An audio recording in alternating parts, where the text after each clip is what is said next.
Okay, it's 1 o'clock, so let's get started. Today we're going to be talking about ordinary least squares linear regression. Okay, so we started the course with supervised learning. We talked about decision trees, KNN, cross-validation, all that kind of stuff. Then we went to unsupervised learning and we talked about clustering and a bit about outlier detection. Now we're back to supervised learning, but in the world of regression. So before, our outputs, targets, y-values, whatever you want to call them, were categorical. Often there were just two categories, but on your assignment, for example, you had something with 4 classes. And what we're going to do for the next part of the course is talk about regression. Just to clarify something with respect to last class. Last class we talked about discrete versus continuous optimization.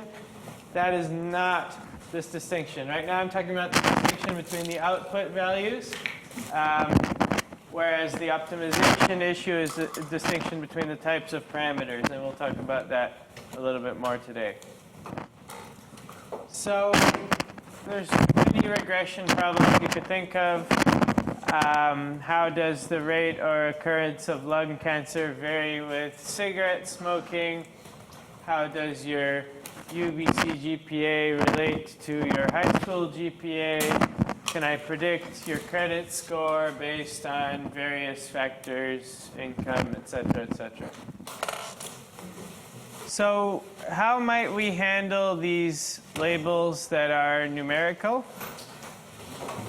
A simple thing we could try to do is say, well, we're too lazy to learn new methods. We've already learned about decision trees and KNN, and we just want to keep using those. So why don't we turn our numerical labels or outputs into discrete ones? Is the mic okay now? Yeah, okay. And so we could say, let's say age is our output variable. We could just bin it into a bunch of different categories. On the slide here, we have less than or equal to 20, 20 to 30, or above 30. But there's many reasons why that's a bad idea. It's basically boils down to two things. One is that you're throwing away information. Well, it's all about throwing away information. So first, you're no longer distinguishing between someone who's 40 and someone who's 50, which is just a waste of information. But also, if you have 10 of these bins, decision trees or KNN don't know anything about the ordering. They're just predicting K different categories. But here, 20 comes before 20 to 30 comes before 30 to 40. So you're really throwing away a lot of information if you just do this discretization. So there are regression versions of the classification methods we've talked about, and we'll get back to those in a couple of weeks, I think. But for now, we're going to just talk about entirely new methods that were intended for regression from the beginning.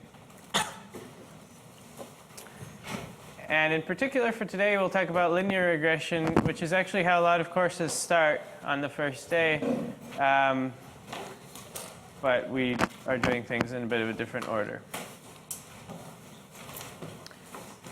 Okay, so let's start from the simplest case of just 1D, one dimension, one feature, one variable, whatever you want to call it. And so the linear in linear regression means that your core assumption is that the output is a linear function of the input. When the input's one-dimensional, a linear function is just multiplying that thing by some number. So it might be the cable. Might be the cable. Sorry. Shoot the cable or something.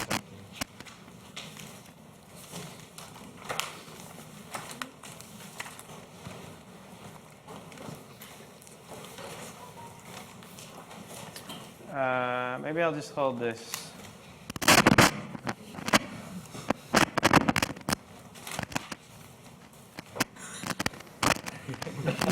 I guess it is the cable. I don't know what to do, though. I don't really want to lose the recording. I'll give it a couple more tries, and if it doesn't work, I'll just have to abandon the thing.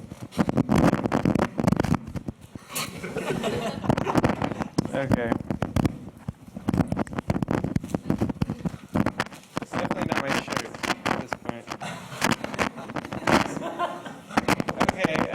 have to kill the mic, so I guess we're gonna lose this video, but what can we do? At least it means, yeah, I get to use my regular voice. Okay, good. A little frustrating, but that's okay. So the interpretation of this linear function is that we are learning this parameter w. So this is a parametric way of doing things. We have one parameter, w, and if w is positive, the interpretation is that as my feature gets larger, then my target value gets larger. If w is negative, then the interpretation is the other way around. So for example, if you thought more cigarettes led to more rate of cancer, then you would expect a positive w or a positive correlation between those things. For those of you who've taken Stat 306, there'll be some overlap, but I think we'll quickly diverge from what you did there. So there'll be maybe a couple of lectures of overlap, but it should be tolerable. Okay, so we can plot this thing. We have one feature, x. Our plots look different than they did with classification because our output is now the number that we get to put on plots. So before our outputs were x's and o's, or red, blue, green. But now our plots are usually going to be of one feature. When we did classification, it was convenient to plot two features because we didn't need one dimension of our piece of paper for the output variable, because we could represent the output variable with color or shape or something like that. But here we need one dimension of the screen for the output variable, so our typical plots will often just be of things with one feature. That's just the convenience of visualizing things.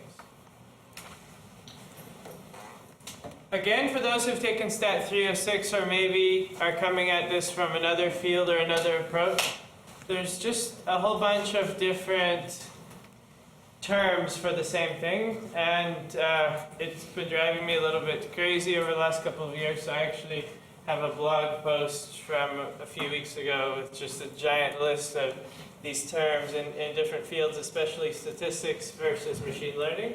But I don't really expect you to go through this right now, but you may be interested in referring to this or just having it handy if you're trying to figure out what someone means when they say, I don't know, covariates or something like that. So there's the terminology issue, and there's also the notation issue. If you're coming from statistics, you're probably used to beta rather than W. And if you're taking Computer Science 406, as I believe a few of you are, you will see the least squares problem in that course. But there, X will be what we call W, because when you're in an optimization course, X is always the thing you're trying to find, which is indeed W. What we call W, so they call it X.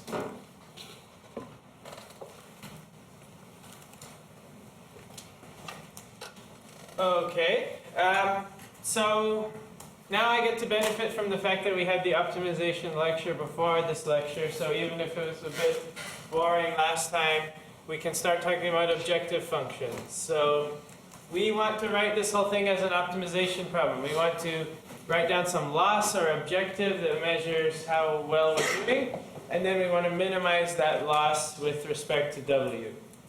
And the question is, what loss is going to be appropriate here? And in classification, we use things like classification accuracy. So how many mistakes did I make? But that doesn't apply here. It's not a reasonable thing to do here, because classification accuracy says how many times was I correct versus incorrect. But when your output is a continuous thing, you're not going to expect to predict exactly correct. If your value is 17.2185 whatever, you're not going to expect exactly that prediction, but you'll want something close to it. So we need a loss function that measures how far off am I, rather than say, am I exactly right, or how many times was I exactly right. So enter least squares. I bet many of you have seen this before in some form in your linear algebra class or your optimization class, stats class, somewhere. This idea that we are going to take our predicted values, which is w times xi. Remember, that's our y hat. That's the thing we say it is. And the real values, those are the yi. And we're going to take the difference of those and square them and sum them up.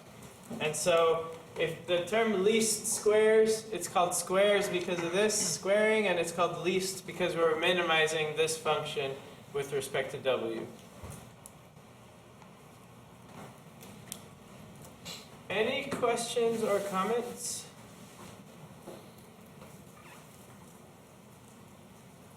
Mohammed. Shouldn't we take the mean of that squared error? Shouldn't we take the mean? Okay, I'll get to that in a couple of slides, yeah. Okay, so we will justify this in another way later in the course, in the lecture on maximum likelihood. But for now, we talked last time about optimization problems, what are easy, what are hard. This is a convex optimization problem, which is something we talked about last time. It happens to be in an even easier class of problems, which we'll talk about Monday.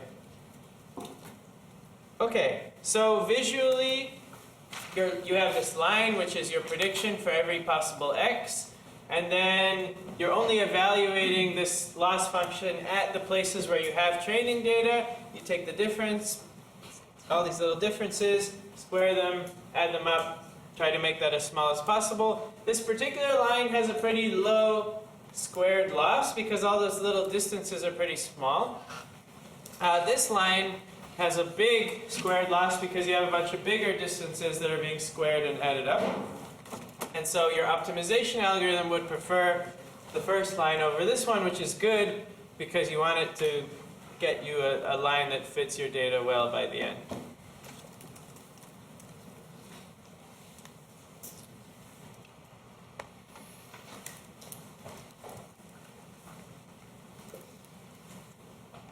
Miriam.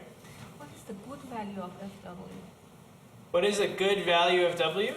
F of W. I mean, What is a good value of f of w? Okay, so last time we also talked about the minimum versus the minimizer. So this is a type of situation where we don't actually, I should be careful.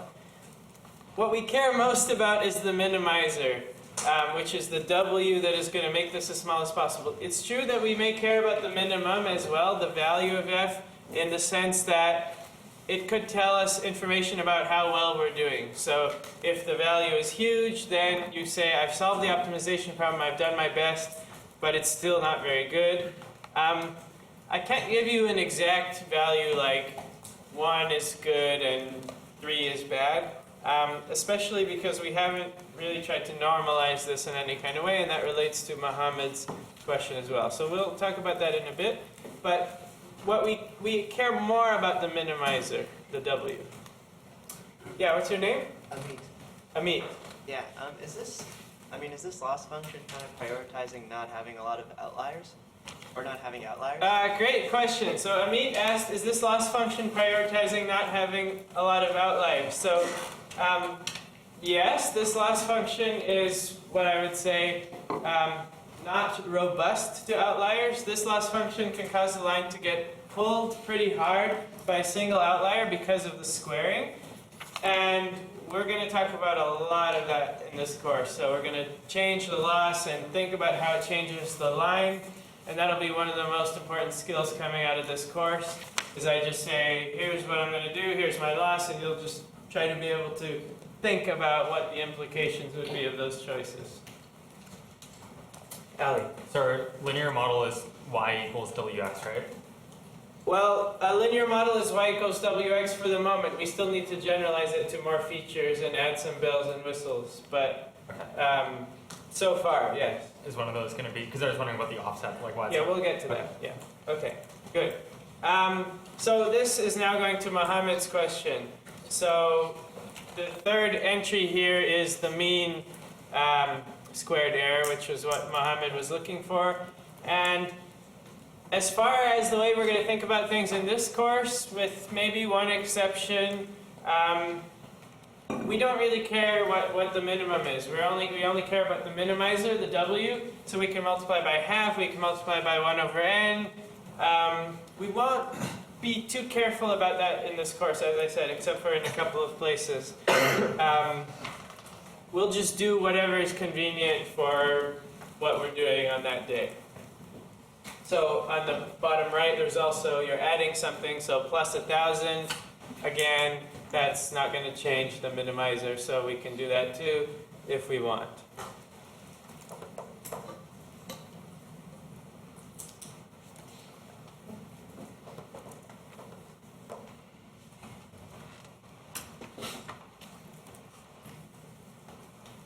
Okay, so this is just a quick recap of what we talked about last time when we talked about optimization, which is how do we minimize things.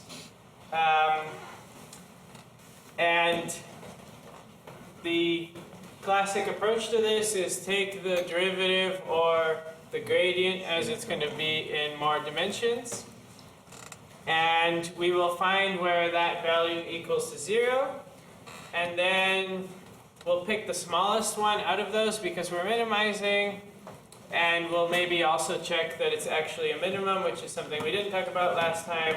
So there are conditions for checking if something is a minimum. Roughly, we can check if the second derivative is positive, and if so, then it's a minimum, or local minimum.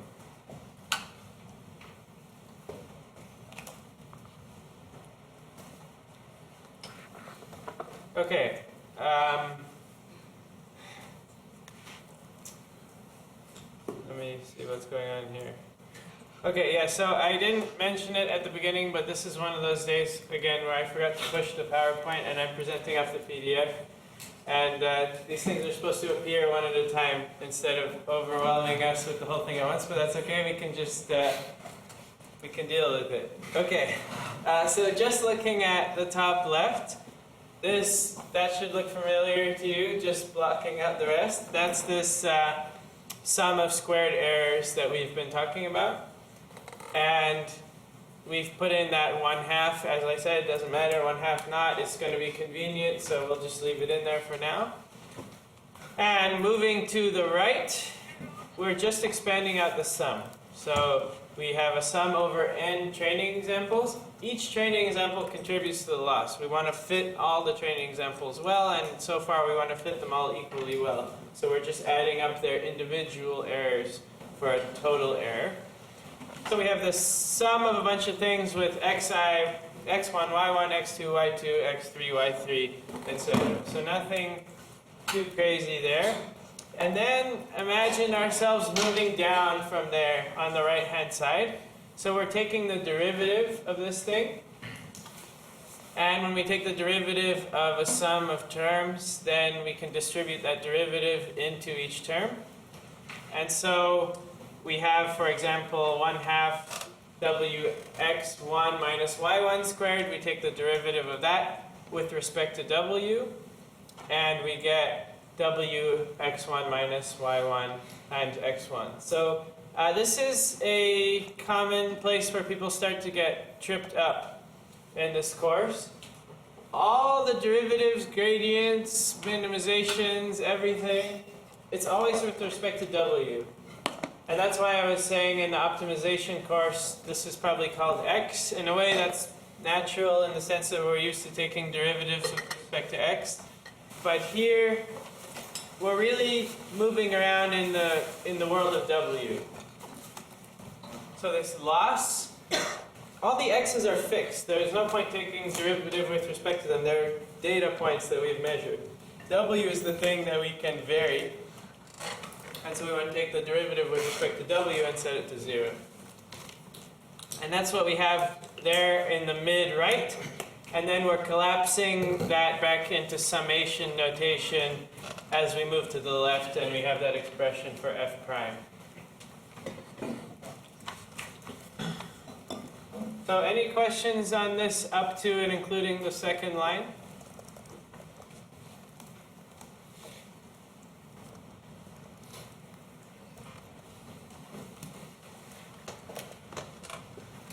Okay. So next thing we want to do is set the thing to 0. So that's the third line. Set f prime equals 0. And now there's just going to be a whole bunch of algebra manipulations going on in the lower right of the slide. So first thing we can do is we can bring the xi inside of the parentheses, just distributing it in. That's the first line there. So now we have wxi squared minus yixi. Okay, fine, that's allowed. Next thing we're going to do is we have the sum of this minus that. Okay, that's the sum of this minus the sum of that. Fine. Just adding things in different order. Maybe not on a computer, but in math, adding things in different order will get you the same answer. Okay, so then we're just moving the sum over to the other side. Fine, nothing too crazy there. And then let's not lose sight of what we're actually trying to accomplish here, which is we're trying to solve for w. We're trying to find the value of w that makes this derivative 0.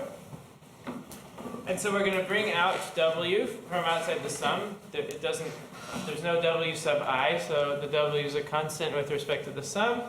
And then finally we're going to divide by all that stuff. And then maybe some extra careful checking that the thing is actually a minimum, which is the stuff on the lower right.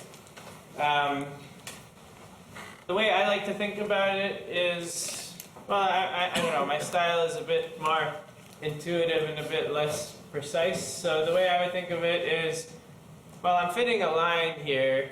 I can make the line really, really bad if I want to, like by making the slope, I don't know, close to infinite, and then the error will basically become infinite for a bunch of the points. So it doesn't shock me that this line could be insanely bad, but I mean, it can only be so good, right? There's just a line that passes through the points.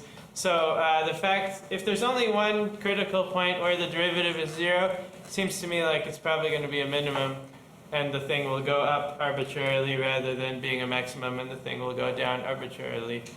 That just wouldn't make sense, especially since it's a non-negative quantity. It's a sum of squares, so fine. It checks out intuitively.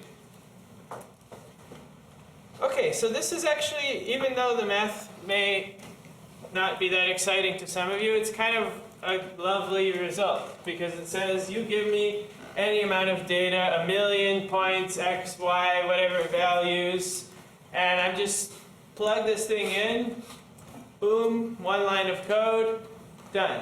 W comes out. The best possible W for that data set. So that's quite nice that we can just write it down like that. And in fact, for most of, that's what I was talking about last time and earlier today, that I called this an extra easy class of optimization problem, and I was giving you this whole speech last time about how we can't solve most equations. This is an exception. We could solve this equation and just write down W equals whatever. And so this is an extra easy situation, which we should appreciate because it doesn't happen very often. Any questions about this or comments?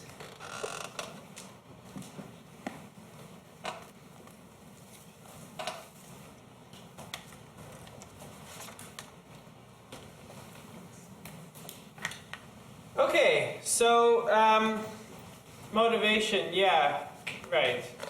I assume you're all motivated to move from one feature to more than one feature, because that sounds like the way it's going to be most of the time. So sure, yes, more than one factor may contribute when you're predicting something. Pretty much whenever you're going to do something, you'll have more than one feature or predictor or whatever you want to call it. So how do we generalize this from 1D to 2D? Well, what does it mean to be a linear function from 2 dimensions to 1 dimension? It looks like this. I have some number times my first thing plus some number times the second thing. That's That's what a linear function is. So each feature, this is a very important interpretation, each feature gets its own personal w. And the interpretations we talked about before stay the same. If my personal w is positive, then it kind of means I'm positively correlated. If this feature is larger, that means I expect the output to be larger. And if my personal w for feature 7 is negative, it means I think bigger values of feature 7 correspond to smaller values of y. And so notice the w does not have any I subscript. It's not per training example. The w has a per feature subscript. So using the way I like to talk about things, the size of w is d, or we have d of them.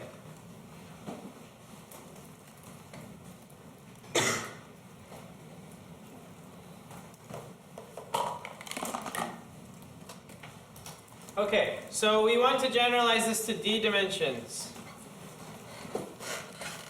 And by the way, this whole use of the word dimensions is now going to start making more sense, because we're going to be optimizing with respect to some w vector that lives in a d-dimensional space, and we're going to be wandering around in this d-dimensional space trying to find the best w. So we can write this in a few different ways, fully, bunch of plus signs. We can write it in summation notation. We can also write it as a dot product, which is often the most convenient. So we now have our w vector, which stores all of our parameters. W vector is of length d. We have our xi, our ith training example, that is also a vector of length d. Take the dot product, and that's our prediction. So in words, the linear model says that the output is a weighted sum of the features.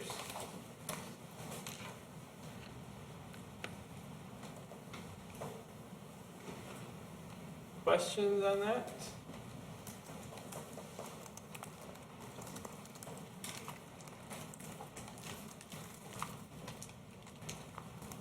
It's a very simple model, right? It's just saying each feature has this number associated with it, saying that the w tells me that 1 unit of that feature corresponds to w units of y. Okay, quick thing on notation. So w transpose x. For that to all work, w and x should be column vectors. I'll remind you, I've said it before, there's a big document posted on the course website going through all the notation used in the course in a lot of detail. But roughly, everything we do is going to be a column vector. And so just to remind you, even though the x vectors living inside our big X matrix are the rows, we think of them as the first row is x1 transpose, the second row is x2 transpose, etc., so that we can think of the x's as column vectors.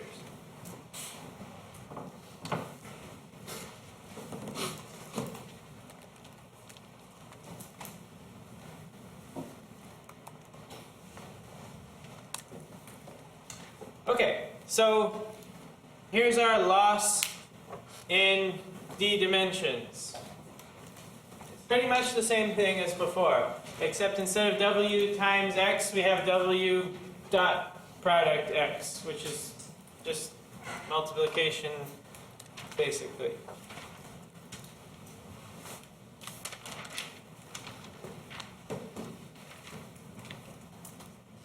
Any questions about this loss function? We're going to be seeing a lot of it, so if anything about it is bothering you, this would be a good time to say something. I want you to all look at this loss function and think to yourself, yeah, if that thing was small, that would be pretty good. It means I would have a good fit. It means I would have a good model of the data. It means my predictions would be close to my training example outputs. So we're going to work together over the next few months or weeks to generate this sort of intuition.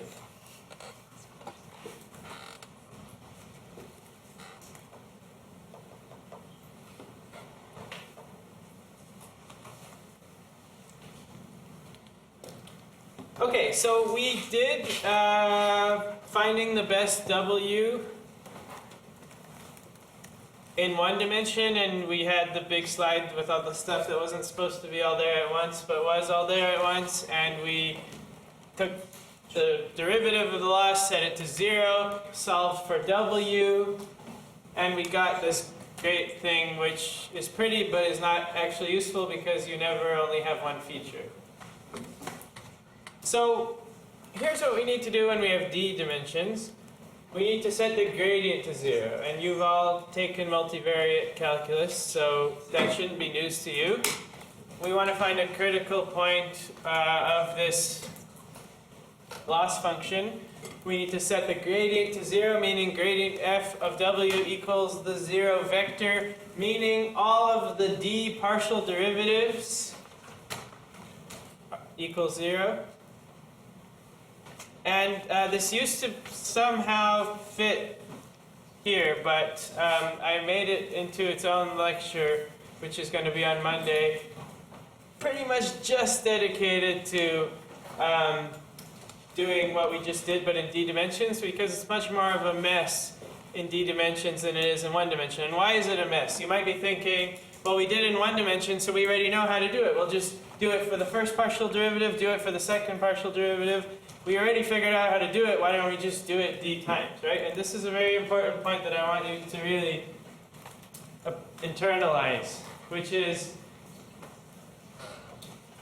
each of those d partial derivatives depends on my entire w vector. So the partial derivative says, with respect to w1, it says, how does this function change if I wiggle w1 a little bit? And yes, that depends on w1. It depends on what value of w1 I'm at right now. But it also depends on w2 and w3 and all the rest of them, because my slope just in that one particular direction isn't the same here as, I don't know, here, right? I'm in some kind of curvy universe. It's actually not that bad, we'll see. It's just a parabola. But each of those partial derivatives depends on where you are in this space, and so it depends on all my dw's. And so I cannot just set the first one to 0, because setting the first one to 0 requires all my dw's, as they're setting the second one to 0, as they're setting the third one to 0. So where is this going? This is going to, I have d equations, this thing equals 0, this thing equals 0, this thing equals 0, and I have d unknowns, or variables, or parameters, w1, w2, w3, and so it's going to a d by d linear system. And we have to do some work. We have to actually show that it is a linear system. And then we have to write out all the nice matrices. But just to spoil the fun for Monday, the punchline is going to be, when we do all this work, we're going to get a d by d linear system. And we're going to, by solving that linear system, get all the w's simultaneously, which is still way better than the normal world of optimization.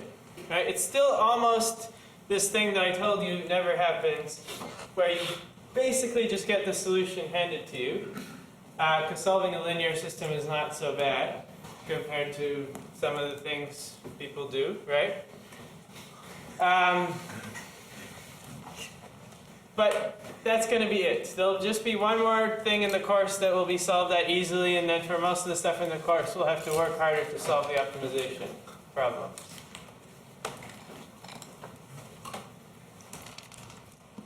Okay, where are we?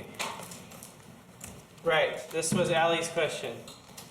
Ali asked about having a y-intercept. Here it is. Oh, yeah, beta. There it is. So you can just add on some extra parameter. Instead of y equals, or y hat equals w transpose x, it can just be w transpose x plus some extra parameter. I prefer to call it w naught, but Mark already called it beta, and I just let it be. Specifically because of this handwritten beta, which would be much harder for me to edit than the typed beta. Yes, Mohammed. If I normalize my features, Uh-huh. would the beta have so much effect in such case? If I normalize my features, would the beta have so much effect? So the beta is not about the features. The beta is about the y. If I centered my y values, meaning I subtracted their mean, then beta would not be so important. But beta is in the units of y, not in the units of your features. So, right. Does that make sense? Yeah, okay. So what we're actually doing here is we are solving a d+1 dimensional optimization problem. I also want, that's important to me. So we have one w per feature, that is d things, plus this intercept parameter, whatever you want to call it. So we have d+1 degrees of freedom, parameters, things we get to pick in order to make our model fit our data. And yes, not having the y-intercept just says all of my planes have to pass through the origin, which, well, there's no reason why they would. So it makes sense to add an intercept.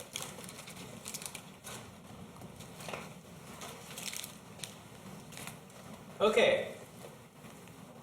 This slide has tended to confuse people in the past. So I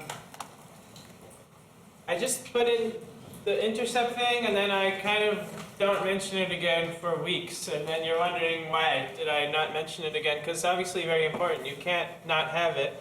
And the reason is there's a trick that allows you to not talk about the intercept and save yourself from writing down beta or W0 or whatever all the time, which is this.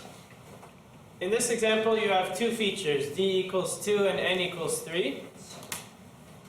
And let's make a fake data set called z by sticking x in there and adding one more column of just all ones.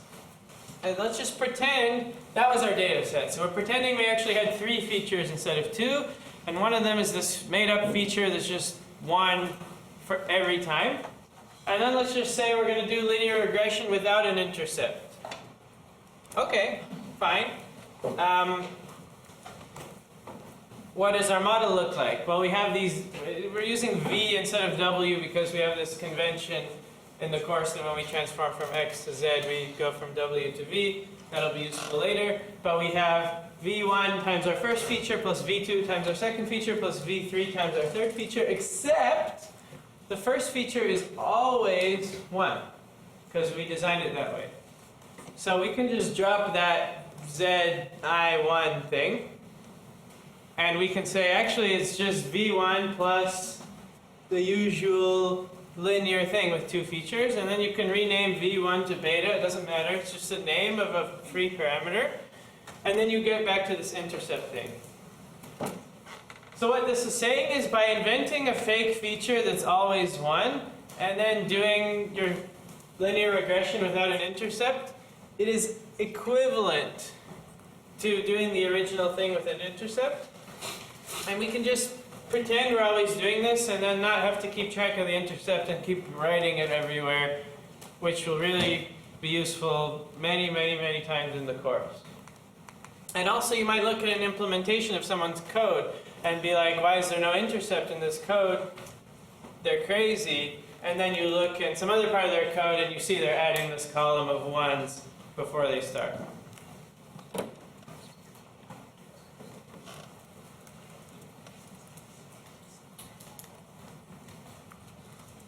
So this tends to be a bit tricky upon seeing it the first time. Any questions about this?